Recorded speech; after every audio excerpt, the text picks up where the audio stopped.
Hello friends, welcome to Yashodeep IAS Academy official YouTube channel. Myself Vaishali आणि मी तुम्हाला शिकवणार आहे सामान्य विज्ञान. आज आपण सामान्य विज्ञानाचं पहिलं लेक्चर घेऊ आणि आपण सुरुवात करत आहे अतिशय महत्त्वाच्या घटकांनी, ते आहे ॲनिमल अँड प्लांट क्लासिफिकेशन. जर तुम्ही प्रीवियस इयरचे क्वेश्चन पेपर बघितले मागच्या 2, 3, 4 वर्षापूर्वीचे, तरी तुम्हाला आढळेल की या टॉपिकवर नेहमी प्रश्न विचारण्यात आलेले आहे आणि म्हणून आपण सुरू करू प्लांट आणि ॲनिमल क्लासिफिकेशन. प्लांट आणि ॲनिमल क्लासिफिकेशन यामध्ये जे इम्पॉर्टंट घटक आहे ते आपण आज कव्हर करणार आहे. क्लासिफिकेशन. द क्लासिफिकेशनचा अर्थ काय आहे? क्लासिफिकेशन म्हणजे कुठलीही गोष्ट आपण जेव्हा ग्रुपमध्ये टाकतो तेव्हा त्याच्या सिमिलॅरिटीज आणि डिफरन्सेसच्या बेसवर टाकतो. म्हणजे सामान्य गुणधर्म असणारे एका ग्रुपमध्ये ठेवतो आणि वेगवेगळे गुणधर्म असणारे आपण घटक जे आहे दुसऱ्या ग्रुपमध्ये ठेवतो आहे, त्याला म्हणतो आपण वर्गीकरण किंवा क्लासिफिकेशन. तर क्लासिफिकेशन वेगवेगळ्या वैज्ञानिकांनी किंवा शास्त्रज्ञांनी दिलेले आहे आणि त्यांनी वेगवेगळ्या पद्धती दिलेल्या आहे.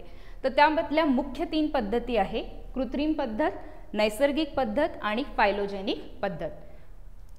कृत्रिम पद्धत म्हणजे आर्टिफिशियल सिस्टीम ऑफ क्लासिफिकेशन, नैसर्गिक पद्धत म्हणजे नॅचरल सिस्टीम ऑफ क्लासिफिकेशन आणि तिसरी आहे phylogenetic. It is English word only and will keep it as a English only. Phylogenetic system of classification ती कोणी कोणी दिलेली आहे? तर कृत्रिम पद्धत आहे कार्ल लिनियस या शास्त्रज्ञांनी दिलेली आहे. तर प्रश्न याच्यावर सुद्धा येऊ शकतो की कुठल्या शास्त्रज्ञांनी कुठली पद्धत दिलेली आहे. तर तुम्ही हे नोट करून घ्या. कृत्रिम पद्धत दिलेली आहे कार्ल लिनियसने, नैसर्गिक पद्धत दिलेली आहे बेंथम आणि हुकर. याच्यावर सुद्धा प्रश्न आलेला आहे. बेंथम आणि हुकर. नैसर्गिक पद्धत म्हणजे नॅचरल सिस्टीम ऑफ क्लासिफिकेशन कुठल्या शास्त्रज्ञांनी दिलेली आहे? That is Bentham and Hooker. आणि फायलोजेनिक पद्धत दिलेली आहे अँगलर, प्रँटल अँड तख्तजान या 3 शास्त्रज्ञांनी मिळून ही पद्धत दिलेली आहे. तर सगळ्यात पहिले आपण बघू कृत्रिम पद्धत म्हणजे artificial system of classification. Artificial system of classification याच्यामध्ये 2 सिस्टीम्स आहेत. पहिली आहे द्विसृष्टी पद्धत. द्वि म्हणजे 2, 2 किंगडम सिस्टम. आणि ती दुसरी आहे पंचसृष्टी पद्धत. पंच म्हणजे 5, दॅट इज 5 किंगडम सिस्टम. तर ह्या कोणी दिलेल्या आहेत? तर पहिली पद्धत दिलेली आहे कार्ल लिनियस, जे आपण पाहिलं की प्लांट आणि ॲनिमल क्लासिफिकेशन देणारा शास्त्रज्ञ सुद्धा कार्ल लिनियसच होता आणि त्यांनी दिलेली आहे द्विसृष्टी पद्धत. केव्हा दिलेली आहे? 1735 मध्ये दिलेली आहे. आणि पंचसृष्टी पद्धत आहे जी दिलेली आहे RH विटाकर, त्यांनी दिलेली आहे 1969. इयर पण लक्षात ठेवायचे आहे की कोणी कोणती पद्धत दिली. तुम्ही याच्यामध्ये डिफरन्स बघू शकता. कार्ल लिनियसने 1735 आणि रॉबर्ट H विटाकर, किंवा तुम्हाला ऑप्शनमध्ये RH विटाकर हा सुद्धा येऊ शकतो. ऑप्शनमध्ये जरुरी नाही की रॉबर्ट H विटाकर येईल, तुम्हाला RH विटाकर असा सुद्धा ऑप्शनमध्ये येऊ शकतो, RH. त्याच्यामुळे तुम्हाला हे इनिशियल लक्षात ठेवायचं आहे, RH विटाकर. आणि देण्याचे इयर बघा तुम्ही 1735 आणि 1969 म्हणजे 200 वर्षाचा कालखंडानंतर ही दिलेली पद्धत आहे. तर का दिली असेल? कार्ल लिनियस यांनी जेव्हा ही सिस्टीम दिली तेव्हा त्यांनी फक्त प्लांट आणि ॲनिमल्सचा विचार केलेला आहे. मायक्रो ऑर्गॅनिझम्स म्हणजे सूक्ष्मजीव, कवके किंवा शैवाल याचा त्यांनी विचार केलेला नाही. तर पंचसृष्टी पद्धतीमध्ये त्या संपूर्ण दिलेल्या आहे. आपण पुढच्या याच्यामध्ये बघू.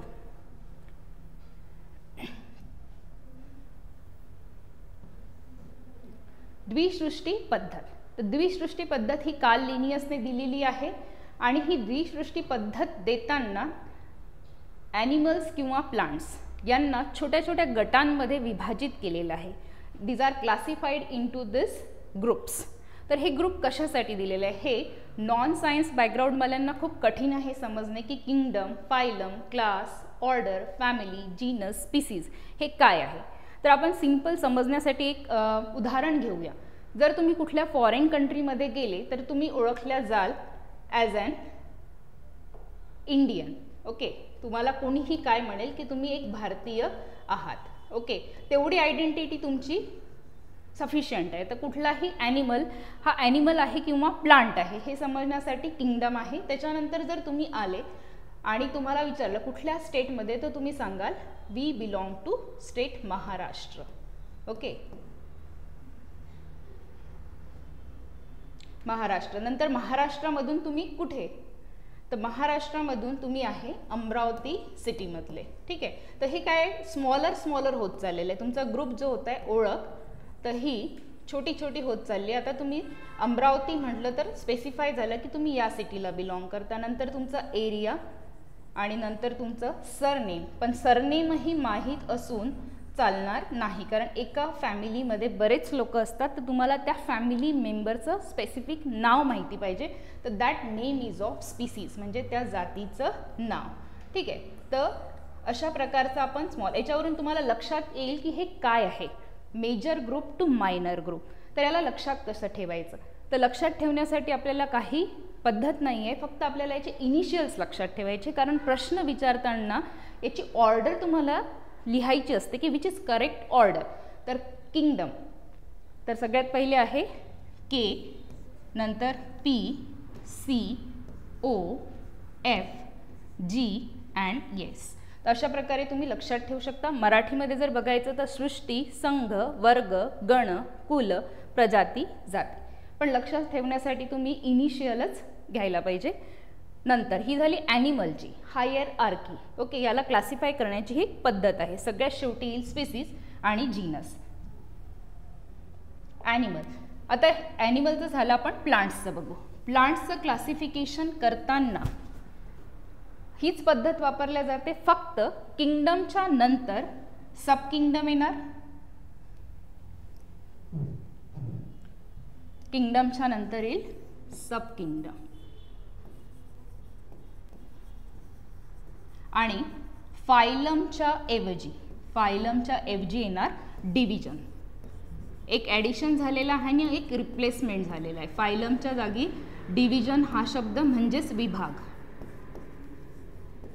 आणि किंगडम नंतर सब किंगडम, बाकी सगळं सारखं आहे. तर दिस इज द्विसृष्टी म्हणजेच टू किंगडम सिस्टम.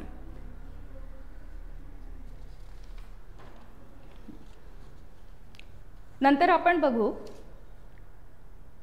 की याच्यामध्ये अजून एक 8वा प्रकार दिलेला आहे. हे 1, 2, 3, 4, 5, 6, 7 स्मॉल ग्रुप्स दिलेले आहे. काही वर्षानंतर याला पुन्हा एक ॲड करण्यात आलेला आहे, दॅट इज डोमेन. तो येईल किंगडमच्या आधी, दॅट इज डोमेन.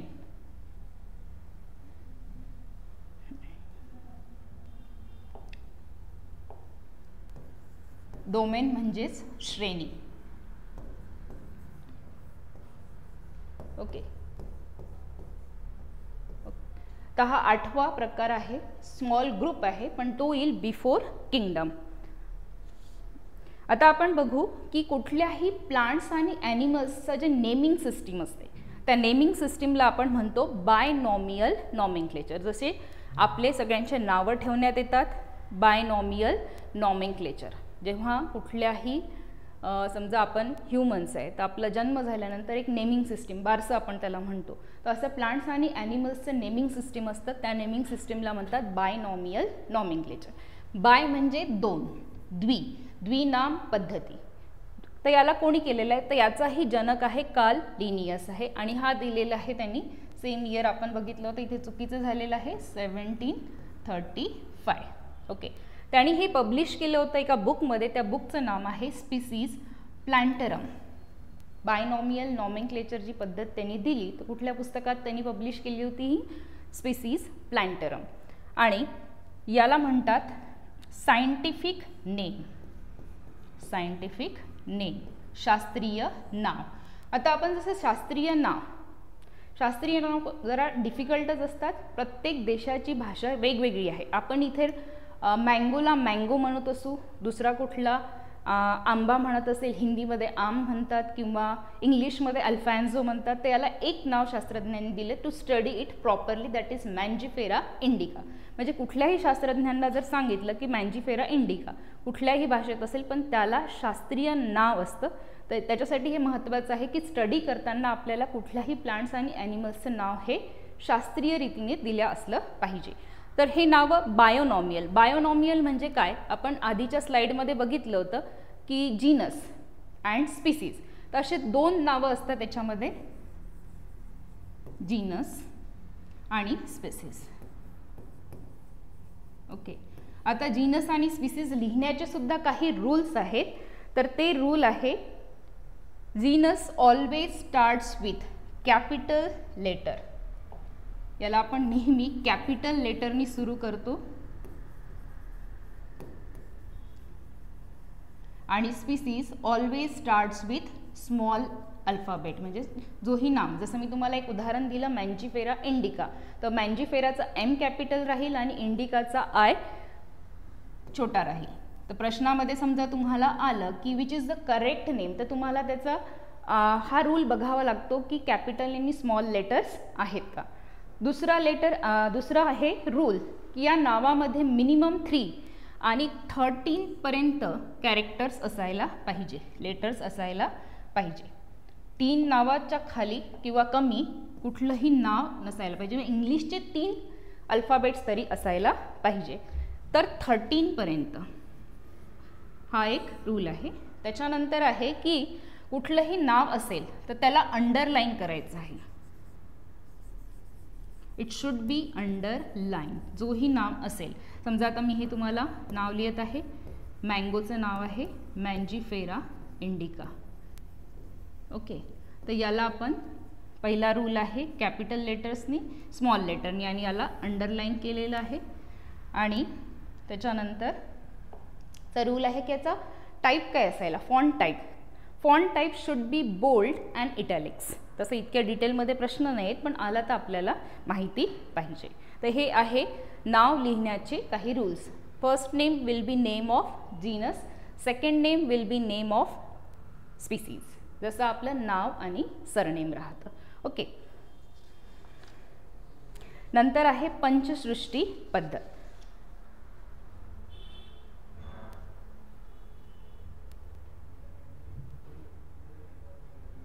पंचसृष्टी पद्धत म्हणजे ज्याच्यामध्ये 5 किंगडम्स आलेले आहे, 5 सृष्टी आलेल्या आहेत. तर पंचसृष्टी पद्धतचा जनक कोण आहे, 5 kingdom classification.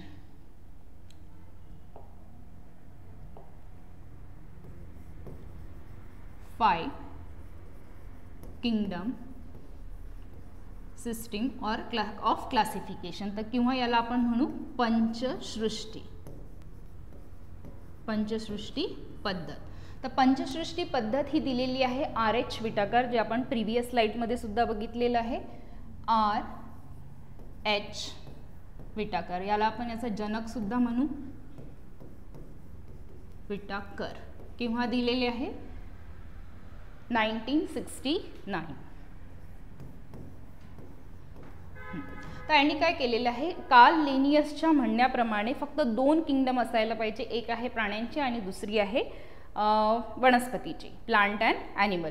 But R.H. Whittaker felt की मायक्रो ऑर्गॅनिझम्सलाही याच्यामध्ये इन्व्हॉल्व करायला पाहिजे आणि कवकांना, शैवालांना. That's why he classified it into 5 kingdom.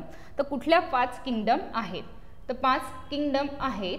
पहिली आहे पंचसृष्टीमध्ये पहिली पद्धत आहे किंवा क्लासिफिकेशन. हे पण प्रश्न येतात याच्यामध्ये की कुठला फर्स्ट आहे. तर फर्स्ट आहे मोनेरा,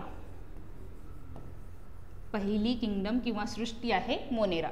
तर मोनेराचे क्लासिफिकेशन आपण कशानुसार केलेले आहे, कुठली पद्धत वापरलेली आहे ते नंतर बघू. दुसरी आहे प्रोटिस्टा, प्रोटिस्टा. तिसरी आहे फंगी म्हणजे कवके. चौथी आहे प्लांटी आणि 5वी आहे ॲनिमेलिया म्हणजेच ॲनिमल्स. ओके, 5 किंगडम आहे पंचसृष्टीमध्ये. पहिली आहे मोनेरा, दुसरी आहे प्रोटिस्टा, तिसरी आहे फंगी, फंगीचा अर्थ आहे कवक, आणि प्लांटी, ॲनिमेलिया. प्लांटी मीन्स वनस्पती, ॲनिमेलिया मीन्स प्राणी. ओके, याला कुठला आपण मराठी वर्ड सांगू शकत नाही. तर याचे आपण कॅरेक्टरिस्टिक बघायचे की मोनेरामध्ये कुठल्या वनस्पती आहे. तर कशानुसार याला क्लासिफाईड केलेलं आहे रॉबर्ट विटाकरनी, यांनी केलेलं आहे सेल टाइप्स. सेल टाइप्स म्हणजे काय, तर सेल टाइप्समध्ये 2 प्रकारच्या सेल आहे, टाइप ऑफ सेल. एक आहे प्रोकॅरियोटिक आणि दुसरी आहे यूकॅरियोटिक टाइप ऑफ सेल. प्रोकॅरियोटिक सेल म्हणजे काय, प्रोकॅरियोटिक सेल म्हणजे अशा सेल ज्याच्यामध्ये केंद्रक नाही, न्यूक्लियस नाही. अशा कुठल्या सेल आहे, तर बॅक्टेरिया सेल अशी आहे की ज्याच्यामध्ये केंद्रक नसतं, DNA असतो पण तो सायटोप्लाझममध्ये असतो. तशा प्रकारच्या सेलला म्हणतात प्रोकॅरियोटिक. आपल्याला त्याच्या डिटेलमध्ये जायचं नाही, फक्त यूकॅरियोटिक आणि प्रोकॅरियोटिकचा महत्त्वाचा डिफरन्स जो आहे तो लक्षात ठेवायचा आहे. तो म्हणजे एकामध्ये न्यूक्लियस आहे, दुसऱ्यामध्ये न्यूक्लियस नाही, यूकॅरियोटिक. मग फंगसची सेल कशी आहे, तर फंगसची सेलसुद्धा यूकॅरियोटिक आहे, प्लांटीची सेलसुद्धा यूकॅरियोटिक आहे, ॲनिमलची सेलसुद्धा यूकॅरियोटिकच आहे. मग आता आपल्याला फक्त एकच लक्षात ठेवायचं आहे पॉईंट, फक्त मोनेरामध्ये प्रोकॅरियोटिक सेल आहे. तर त्याच्यात लक्षात ठेवायचं कुठले ॲनिमल्स आणि प्लांट्स येतात. असे ॲनिमल्स आणि प्लांट्स येतात ज्याच्यामध्ये केंद्रक नाही, न्यूक्लियस नाही. दुसरा पॉईंट आहे की नंबर ऑफ सेल्स. तुम्हाला सगळ्यांना माहिती आहे काही प्राणी एकपेशीय असतात आणि काही प्राणी जे असतात ते बहुपेशीय असतात. एकपेशीय युनिसेल्युलर, बहुपेशीय मल्टीसेल्युलर. त्याच्यामध्ये नंबर ऑफ सेल्स, समजा एकच सेल असेल तर ते युनिसेल्युलर असतात आणि समजा जास्त असेल, एकापेक्षा जास्त असेल तर ते असतात मल्टी सेल्युलर. तर दुसरा आपला महत्त्वाचा पॉईंट आहे नंबर ऑफ सेल्स. तर नंबर ऑफ सेल्समध्ये मोनेरामध्ये ऑलवेज युनिसेल्युलर, युनिसेल म्हणजेच एकच पेशीचे प्लांट्स आणि ॲनिमल्स, प्लांट्सही असतात आणि ॲनिमल्स पण असतात. आणि प्रोटिस्टामध्ये सुद्धा युनिसेल्युलर आहे. फंगीमध्ये दोन्ही आहे, युनि अँड मल्टी. फंगीचं म्हणजेच कवकाचं युनिसेल्युलरचं एक्झाम्पल आहे कवक, किन्व, दॅट इज ईस्ट. ईस्ट हे बेकिंग प्रॉडक्ट्समध्ये यूज करतात टू मेक इट स्पंजी. समजा ब्रेड आहे, केक आहे, याला फर्मेंट करण्यासाठी किन्व वापरतात, ते आहे फक्त युनिसेल्युलर. बाकीचे सगळे कवक असतात मल्टी सेल्युलर. नंतर आहे प्लांट. प्लांटमध्ये मल्टीसेल्युलर आणि प्लांट्स जे युनिसेल्युलर आहेत ते विटाकारनी मोनेरामध्ये टाकलेले आहे. आणि ॲनिमल सुद्धा आहे मल्टी सेल्युलर. ओके. तिसरा पॉईंट आहे टाईप ऑफ न्यूट्रिशन. कशा प्रकारचं हे न्यूट्रिशन, न्यूट्रिशन म्हणजे फूड. तर फूड हे घेतात कुठल्या प्रकारचं पोषण यांच्यामध्ये आहे. न्यूट्रिशनला मराठी शब्द आहे पोषण. ओके. म्हणजे कुठल्या प्रकारचं फूड हे घेतात आणि कुठल्या टाईपने घेतात, हे दोन्ही प्रकार याच्यामध्ये येतील. मोनेरामध्ये ऑटोट्रोफिक, हेट्रोट्रोफिक आणि पॅरासाइट. ऑटोट्रोफिक हे तुम्ही नेहमी ऐकलं असेल प्लांट्सच्या बाबतीत, करेक्ट. ऑटोट्रोफिक म्हणजे जे तुम्हाला फोटोसिंथेसिस किंवा प्रकाश संश्लेषण ही क्रिया माहिती आहे, ज्याच्यामध्ये प्लांट्स सूर्याकडून ऊर्जा घेते आणि स्वतःचं अन्न स्वतः बनवतात, त्याला म्हणतात ऑटोट्रोफिक. तर मोनेरामध्ये येणारे जितकेही ॲनिमल्स किंवा प्लांट्स आहेत ते ऑटोट्रोफिक असतात किंवा हेट्रोट्रोपिक पण असतात, जे दुसऱ्यांवर डिपेंड असतात. ऑटोट्रोफिकला मराठी शब्द आहे स्वयंपोषी, हेट्रोट्रोफिकला शब्द आहे परपोषी आणि तिसरं आहे पॅरासाइट. हे पॅरासाइट पण असू शकतात. Parasite means depends on others. तर जसं मच्छर, mosquito, it sucks blood, human बॉडीमधून ब्लड घेतो आणि तो आपलं त्याचं फूड असतं. तशाच प्रकारे मोनेरामधले काही जे ॲनिमल्स असतात ते पॅरासाइट असतात, दुसऱ्यांवर अवलंबून असतात. They are parasite. 3 type of nutrition is there: autotrophic, heterotrophic and parasitic. स्वयंपोषी, परपोषी. स्वयंपोषी म्हणजे ऑटोट्रॉफिक. ओके. प्रोटिस्टामध्ये सुद्धा हे 3 आहे: autotrophic, heterotrophic and parasitic mode of nutrition, म्हणजे हे पोषणासाठी कशा कशा पद्धती वापरतात. कवकांमध्ये ऑटोट्रॉफिक असू शकत नाही कारण कवकांमध्ये क्लोरोफिल नसतो. ग्रीन कलरचा पिगमेंट म्हणजे प्लांटमध्ये किंवा दुसऱ्या याच्यामध्ये असा ग्रीन कलरचा पिगमेंट दॅट इज क्लोरोफिल, तो असेल तेव्हाच ऑटोट्रॉफिक मोड ऑफ न्यूट्रिशन असतं. नाहीतर हेट्रोट्रॉफिक आणि दुसरा आहे मृतोपजीवी. मृतोपजीवी म्हणजे मेलेल्या ॲनिमल्सवर किंवा कुजलेल्या ऑर्गॅनिक मॅटरवर स्वतःचं अन्न घेणे, that is called as saprophyte, saprophytic mode of nutrition. Okay, मृतोपजीवी याचा शब्द आहे मृतोपजीवी. नंतर प्लांट्स हे काही मोस्टली प्लांट्स तर ऑटोट्रॉफिकच आहे.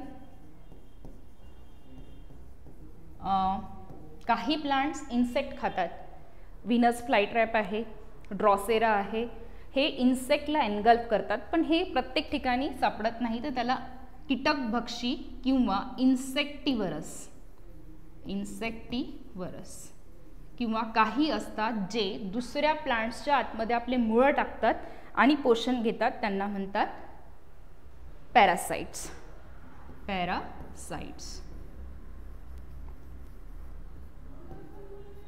ॲनिमल्स हे नेहमी हेट्रोट्रॉफिक आहे, परजीवी आहे, दुसऱ्यांवर अवलंबून असतात, किंवा काही ॲनिमल्स हे पॅरासाइट्स आहे.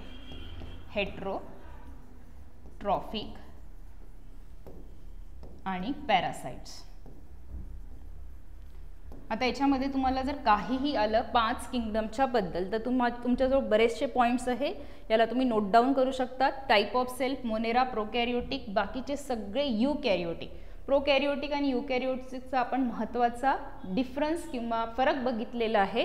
प्रोकॅरियोटिक म्हणजे अशा पेशी ज्याच्यामध्ये आपल्याला न्यूक्लियस दिसत नाही. ते पेशी आणि उतीमध्ये आपण पुन्हा एकदा तुम्हाला एक्सप्लेनेशन मिळेल त्याचं, कारण पेशी हा पण आपल्याला घटक महत्त्वाचा आहे. दुसरं आहे की सेल किती आहे, तर सेल आहे मोनेरामध्ये फक्त युनिसेल्युलर, प्रोटिस्टामध्ये युनिसेल्युलर, बाकी फंगी म्हणजे कवके, वनस्पती आणि प्राणी याच्यामध्ये मल्टीसेल्युलर असतं. फंगस मी तुम्हाला फक्त एक सांगितलेलं आहे जे युनिसेल्ड आहे, दॅट इज ईस्ट, त्याला आपण मराठीत किण्वसुद्धा म्हणतो. कशा प्रकारचं पोषण घेतात, न्यूट्रिशनचा अर्थ आहे पोषण, म्हणजे त्यांचं एनर्जी, ऊर्जा घेण्या कुठल्या प्रकाराने ते ऊर्जा घेतात. तर पहिली आहे ऑटोट्रॉफिक, म्हणजे मोनेरा आहे सनलाईटपासून ऊर्जा घेऊन आपलं अन्न बनवतात, दॅट इज ऑटोट्रॉफिक. सेकंड आहे हेट्रोट्रॉफिक आणि पॅरासिटिक. तिघांचे अर्थ झालेले आपले सेम. प्रोटिस्टामध्ये फंगी हा हेट्रोट्रॉफिक आहे किंवा सॅप्रोफिटिक. सॅप्रोफिटिक म्हणजे मृतोपजीवी, जे मेलेल्या ऑर्गॅनिझम्सच्या बॉडीमधून स्वतःचं पोषण काढतात, त्यांना आपण सॅप्रोफाइट्स म्हणतो. नंतर आहे प्लांटी. प्लांटी हा 90% ऑटोट्रॉफिक आहे, म्हणजे स्वयंपोषी आहे, जे प्रकाश संश्लेषणाची क्रिया करतात. नंतर आहे काही व्हेरी फ्यू इन्सेक्टिव्हरस, जे इन्सेक्ट्स खातात. आणि तिसरं आहे पॅरासाइट, जे दुसऱ्यांच्या खोडामध्ये स्वतःचे मुळं टाकतात आणि तिथून पोषण घेतात, they are parasites. Last animalia, of course heterotrophic आणि पॅरासिटिक.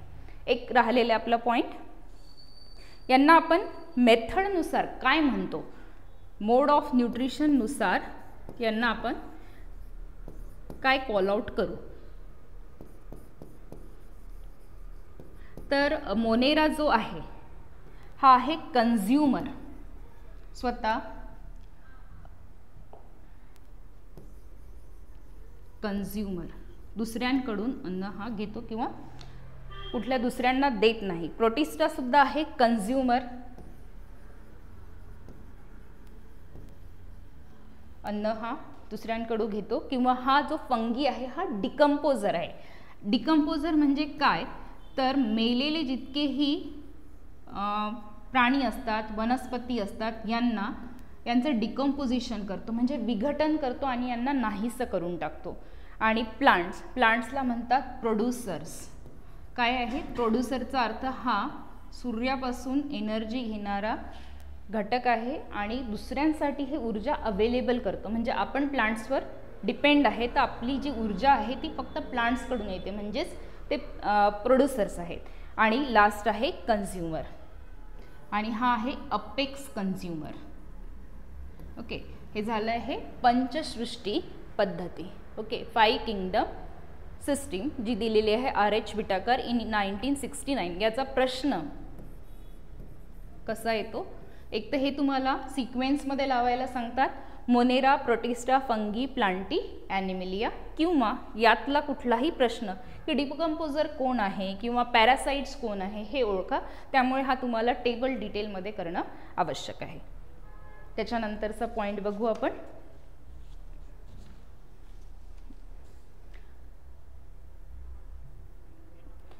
आता ही झाली आहे ॲनिमल किंगडम क्लासिफिकेशन कसं केलेलं आहे. पण ॲनिमल क्लासिफिकेशन आपलं अजून बाकी आहे, ज्यातले आपण फायलम्स बघणार आहे, कारण फायलम्सवरही बरेच प्रश्न असते. त्याआधी आपण करणार आहे प्लांट किंगडम. प्लांट किंगडम म्हणजे जितकेही प्लांट्स आहे, तुम्ही छोट्यातलं छोटं प्लांट बघितलेलं आहे, मायक्रोस्कोपिक पण असतात ज्यांना आपल्याला सूक्ष्मदर्शक लागतो, किंवा ह्यूज बनियान ट्री म्हणजे वडाचं झाड किती मोठं आहे, किंवा अशोकाचं झाड, आंब्याचं झाड, यांना आपण सगळ्यांना एका ग्रुपमध्ये ठेवू शकत नाही, तर त्यांना आपण वेगवेगळ्या ग्रुप्समध्ये क्लासिफाय केलेलं. याच्यात तुम्हाला दिसू शकते की फ्लावरिंग, आणि काही प्लांट्स असे असतात ज्यांना फ्लावर येत नाही, सपुष्प, अपुष्प. ज्यांना फुलं येतात त्यांना सपुष्प म्हणतात, ज्यांना फुलं येत नाही त्यांना अपुष्प वनस्पती असे म्हणतात. तर प्लांट क्लासिफिकेशन ऑलरेडी आपण हायरार्की बघितली होती, किंगडम, सब किंगडम, डिव्हिजन, सब डिव्हिजन. तर याच्यामध्ये आपण हा चार्ट आहे, पुढच्या लेक्चरमध्ये आपण याला पूर्ण एक्सप्लेन करू. पण त्याआधी फक्त मी तुम्हाला सांगून देते की plantae is divided into 2 sub kingdom, that is cryptogam. तर क्रिप्टोगॅम म्हणजे काय, ज्यांना फुलं येत नाही, अपुष्प वनस्पती, ज्यांना फुलं येत नाही. आणि दुसरं आहे फॅनेरोगॅम्स. फॅनेरोगॅमला आपल्याला सपुष्प वनस्पती म्हणजे ज्यांना फुलं येतात. अशा 2 मेजर डिव्हिजन म्हणजे सब किंगडममध्ये याला डिवाइड केलेलं आहे. नंतर क्रिप्टोगॅम 3 डिव्हिजन्समध्ये क्लासिफाय केलेलं आहे. पहिलं आहे थॅलोफायटा, दुसरं आहे ब्रायोफायटा, आणि तिसरं आहे टेरिडोफायटा. याला आपण कुठलीही मराठी नावं सांगू शकत नाही. सगळ्यात लहान किंवा पाण्यात असणारे शेवाळ याला आपण थॅलोफायटा, ब्रायोफायटा त्याच्यापेक्षा थोडे हायर ॲनिमल्स जे आपल्याला कुठल्याही हिल स्टेशनला किंवा थंड हवेच्या ठिकाणी दिसतात, आणि तिसरं आहे टेरिडोफायटा ज्याच्यामध्ये रूट सिस्टीम थोडीशी डेव्हलप झाली असते, त्याला आपण रायझॉइड्स म्हणतो. Phanerogam is again divided into only 1 division, spermatophyta. Sperma म्हणजे आहे बीज, ज्यांना बीज येतात किंवा फुलं येतात त्यांना स्पर्मॅटोफायटा. देन थॅलोफायटा 2 सब डिव्हिजनमध्ये डिवाइड आहे, अल्गी आणि फंगी. अल्गी म्हणजे हिरवे दिसणारे वनस्पती किंवा ज्यांच्यामध्ये क्लोरोफिल असते, आणि फंगी म्हणजे कवके. तर याला आपण सगळ्यांना डिटेलमध्ये नेक्स्ट लेक्चरमध्ये बघणार आहोत. स्पर्मॅटोफायटा जिम्नोस्पर्म आणि एंजिओस्पर्म या 2 सब डिव्हिजनमध्ये डिवाइड आहे. तर आपल्याला जिम्नोस्पर्म म्हणजे काय, ज्यांना बीज आहेत पण या बीजांना आवरण नाही, ज्या बीजांवर आवरण नसते. आणि एंजिओस्पर्ममध्ये यांना जसं कुठलेही आपण फळ खातो तर फळांच्या आतमध्ये बिया असतात आणि वरून फळ असतं, अशा प्रकारच्या ज्या वनस्पती आहेत त्या आहे एंजिओस्पर्म, बीज आणि त्याच्यावर आवरण. तर आपण हे पुढच्या लेक्चरमध्ये बघू प्लांटचं पूर्ण classification. I hope you understood all the matter which we have learned in today's lecture. Have a nice day. Thank you.